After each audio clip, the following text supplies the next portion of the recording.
So this is hard for me to say from a board gaming perspective. I think I'm feeling some expansion burnout here. Now you're saying, well, Fritz, you've got poor impulse control. You love the hobby. You love board games. You love expansions. The games that you enjoy playing. I've got three groups of board games. Tier 1, 2, and 3. Tier 3, I'm going to work my way backwards really quick just to kind of frame this. Tier 3 are games that I like. There's nothing wrong with them, but they don't hit the table that often because there's crossover. An example being Relic or Space Hulk. These are Warhammer 40,000 based games. Well, I regularly play 40K tabletop. So to get that experience, I don't always need to pull out the board game because I'm getting my tabletop experience from the miniature game. Same thing with role-playing games. I have Dark Heresy, which is Warhammer 40,000, but I also play tabletop 40K. So this third tier are games that the narrative, the theme are in other areas of my life, so they don't get to the table as much. Tier 2 are games that I really like. Twilight Imperium, Descent First Edition, Kingdom Death Monster. But these are like space opera type games or massive quest games.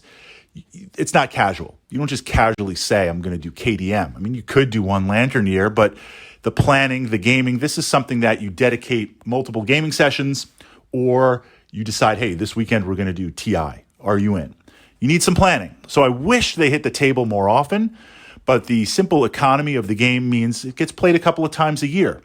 I'd love it to be more, but it's good. It's good for what it is because I have a great time playing it. And then Tier 1, these are the games that sit on my first shelf or literally are, I don't want to say a pile, but kind of piled on my gaming table because I play them all the time. I play them monthly, weekly, just they cycle their way through. So there's no reason to have them look pretty on the shelf because I'm just going to have to pull them down. They're also games that I travel with that get transported.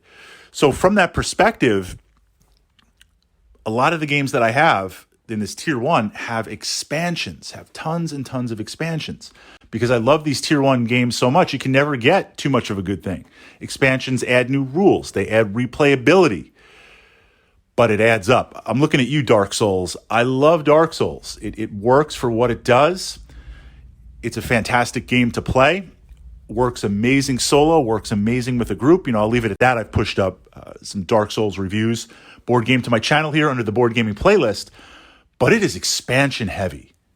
It is expansion heavy. You want to have 2 or 3 of the expansions in play. I mean, base core games got bite, but you want to mix in some expansions. You want to move to the other bosses. You want to move to the mega boss.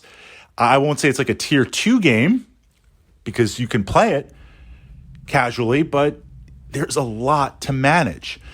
Descent 2nd Edition.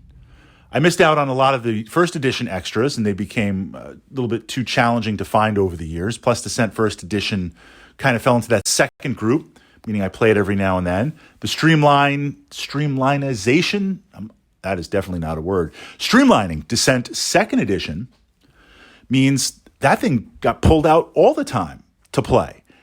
And through the life cycle of the game, I picked up all of the expansions. I have all the expansions. It outranks Talisman for that.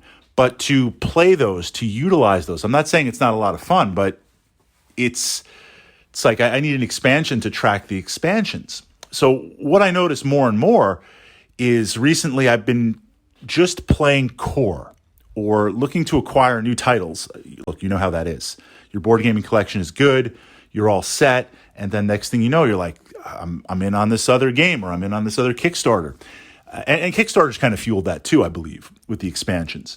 But in exploring that, I find more and more I want like a self-contained experience. I want to get in, really focus, have that narrative. I won't say minimal footprint. Arkham, I've got all the expansions for Arkham. I mean, we put some of those out like in the kitchen if you want to travel to the different parts of the board, and some people never make it there. It's crazy with that, but that's another example of expansions. But going back to this core experience, I've noticed this recently with Runebound. And if you've been following my board gaming vlogs, I love Runebound 2nd Edition and 3rd Edition. But these are games that play great with core, but you start adding in expansions, additional characters, some of the different quests, different items. You can mix things in. I found myself recently for my These are monthly games. I monthly play Runebound.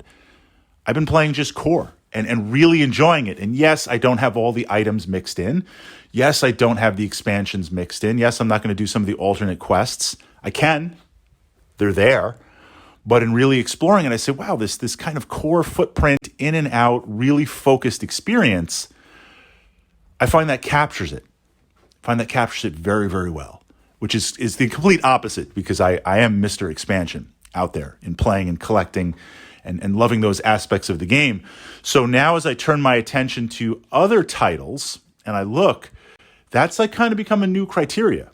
Looking and saying, okay, expansions might be out there and we'll get them, of course. But the core experience, I don't want crippleware. I don't want something that needs to be augmented by expansions. Like, is it a tremendously satisfying experience just with core?